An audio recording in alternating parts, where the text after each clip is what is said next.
నేను ఆడదాన్ని అని మాటలు చెప్తే సరిపోదు, బతికి చూపించాలి. ఒక ఆడది ఎట్టా బతికి బట్ట కట్టాలో నేర్చుకోవాల్సిన రహస్యం.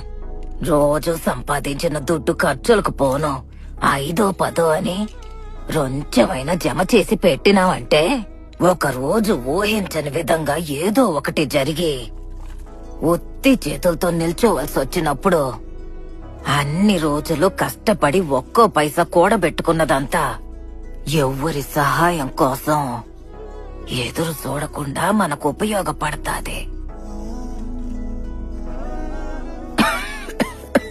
ఒక మనిషి సంతోషంగా ఉండడానికి దుడ్డు కావాలో లేదో నాకు తెలీదు, కానీ మర్యాదగా ఉండడానికి దుడ్డు కావాల్సిందే. జీవితంలో బతకడానికి ఎవరైనా దుడ్డు అవసరం లేదు అని చెప్పినారంటే వాళ్ళకి దుడ్డు సమస్య